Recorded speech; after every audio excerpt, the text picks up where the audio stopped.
नमस्कार। आप सुन रहे हैं द बॉलीवुड रेडियो और मैं हूं आपके साथ आकाश। दोस्तों, आज के इस पॉडकास्ट में हम किस्सा राजेश खन्ना का आपको सुनाएंगे, लेकिन तब वो राजेश खन्ना नहीं थे और बहुत शुरुआती दिनों की बात करेंगे। आपको आजादी से पहले के हिंदुस्तान में आज के इस पॉडकास्ट में लेकर जाएंगे। और पता है, 2 सरस्वती सदन, ठाकुर द्वार, नाका, गिरगाम, बंबई। यह बंबई में जतिन के घर का पता था। जतिन यानी कि राजेश खन्ना। दक्षिण बंबई के गिरगाम का नाम संस्कृत के शब्दों गिरी और ग्राम यानी पहाड़ और गांव से मिलकर बना, क्योंकि यह वहां के मशहूर मालाबार हिल्स के करीब बसा हुआ है। गिरगाम का ठाकुर द्वार एक भीड़भाड़ वाला इलाका था, जहां ज्यादातर मध्यम वर्ग के मराठी और गुजराती लोग रहते थे। जतिन के बचपन के इन सालों में बंबई एक मेट्रोपॉलिटन के रूप में अपनी पहचान मजबूत करने में लगा था। समंदर और बंदरगाहों वाला बंबई अब ऊंची इमारतों, बेशुमार मिलों, नए नए रोजगारों और ख्वाबों वाला नया बंबई बनने लगा था। शायद यही वजह थी कि देश भर से लोग बेहतर जिंदगी की तलाश में अपने छोटे शहर और गांव छोड़कर बंबई आकर बसने लगे थे। इस बात को लेकर स्थानीय मराठी लोगों में असंतोष की शुरुआत भी होने लगी थी। मन में सुरक्षा की यह भावना जन्म लेने लगी थी कि उनके अधिकारों को बाहर के लोगों में, जो बाहर के लोग हैं यानी कि जो बाहर से आकर बसे हुए लोग हैं, उनके साथ बांटा जा रहा है। सरस्वती निवास के कुछ पुराने निवासी, जिन्होंने बाद के दिनों में एक इंटरव्यू में तमाम बातों को साझा किया, उन्हें याद रहा कि किस तरह एक नन्हा जतिन उनसे मराठी में बातें करने का आग्रह करता था, ताकि वो भी उनकी भाषा सीखकर उनके सामाजिक परिवेश का हिस्सा बन सके। क्योंकि उसका परिवार खालिस पंजाबी था। एक विशुद्ध पंजाबी परिवार में जन्मे जतिन को शायद बचपन से यह एहसास था कि उसे नए शहर को अपनाना है। देश की आजादी के बाद पहले दशक में बंबई की फिल्म इंडस्ट्री भी तेजी से आगे बढ़ रही थी और इसकी वजह सरकार और निजी फाइनेंसर्स की तरफ से आने वाले फंड भी थे।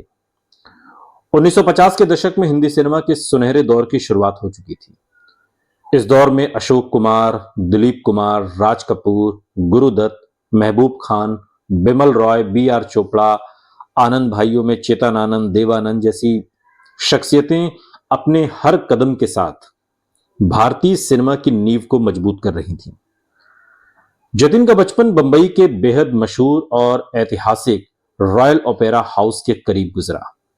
उस जमाने में रॉयल ओपेरा हाउस में बड़ी बड़ी फिल्मों का प्रीमियर और मशहूर नाटकों का मंचन हुआ करता था। सरस्वती सदन के कोने वाले 2 बेडरूम के जिस फ्लैट में राजेश खन्ना का परिवार रहता था, उस फ्लैट की बालकनी जगन्नाथ मार्ग पर खुलती थी। यही रास्ता चीड़ा बाजार से होते हुए रॉयल ओपेरा हाउस तक जाता था। अपने मामा के साथ जतिन अक्सर इस रास्ते से होता हुआ ओपेरा हाउस के विशाल कंपाउंड में पहुंच जाता था।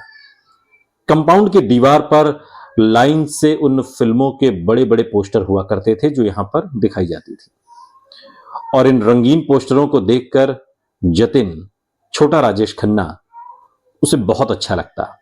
ये उसके बचपन के सपनों की तरह ही रंगीन थे। जतिन अपने पिता चुन्नीलाल और मां लीलावती खन्ना की इकलौती संतान था। मां लीलावती के बेशुमार प्यार के साए में उसकी परवरिश किसी राजकुमार की तरह हो रही थी। जतिन उन्हें चाई जी कहकर पुकारता, जो पंजाबी में किसी बड़ी उम्र की महिला के लिए एक आदर सूचक संबोधन होता है। यह बात अजीब लग सकती है कि जतिन उन्हें मां कहकर क्यों नहीं पुकारता था। असल में चुन्नीलाल और लीलावती खन्ना जतिन के असली माता पिता नहीं थे। चुन्नीलाल खन्ना दरअसल जतिन के पिता के बड़े भाई थे, यानी रिश्ते में वो जतिन के ताऊ लगते थे। और बचपन में ही चुन्नीलाल और उनकी मां लीलावती ने जतिन को गोद ले लिया था और अपने साथ बंबई ले आए थे। राजेश खन्ना की जिंदगी के इस हिस्से के बारे में ज्यादा कहीं मिलता नहीं है। जानकारी आपको कहीं दिखाई सुनाई पढ़ने को नहीं मिलेगी,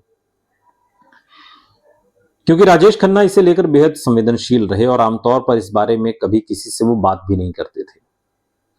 उनके जीवन के इस पहलू के बारे में ज्यादा जानकारी जुटाना बहुत अहम हमेशा से फिल्म पत्रकारों के लिए रहा, लेकिन ये जानकारी कैसे हासिल की जाए इस बारे में जानने के लिए बड़ी मेहनत से कड़ियों को जोड़ने की जरूरत है।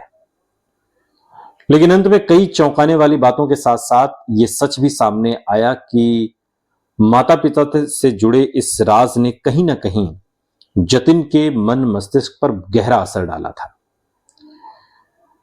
आगे चलकर जतिन का दाखिला गिरगांव के प्रतिष्ठित school Saint Sebastian Goan high school में करा दिया गया।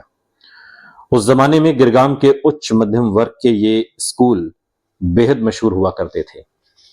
सो क्लास में उनकी दोस्ती रवि कपूर नाम के एक लड़के से हुई, जो आगे चलकर फिल्म इंडस्ट्री में जितेंद्र के नाम से मशहूर हुए। यानी कि राजेश खन्ना और जितेंद्र दोनों बचपन के दोस्त थे, स्कूल टाइम के। Saint Sebastian Goan high school के करीब रहने वाले अनिल बाबूराव चारी को वो पुराने दिन एक इंटरव्यू में याद रहे, जब उन्होंने अपने इंटरव्यू में चारी ने पुरानी यादें बांटते हुए कहा कि स्कूल की छुट्टी के बाद जतिन और रवि यानी कि जितेंद्र और राजेश खन्ना दोनों भागते हुए स्कूल से बाहर आते थे और स्कूल के बाहर लगे ठेले से आइसक्रीम, चिक्की और गोला खरीदते। जतिन घर का लाडला था, उसकी हर मांग को पूरा किया जाता। उम्र के उस नाजुक मोड़ पर जतिन को लगने लगा था कि उसकी फरमाइशें हर हालत में पूरी होती हैं। इसने उसे थोड़ा जिद्दी भी बना दिया। वो ये चाहता था कि घर और स्कूल में सब बस उसी पर ध्यान दे। सालों बाद जतिन के घर के स्टाफ का हिस्सा रहे प्रशांत कुमार रॉय बताते हैं कि चाई जी हमें अक्सर उनके बचपन के किस्से सुनाती थी और वो हंसते हुए कहती थी कि ये तो बचपन से ही राजा जैसा है।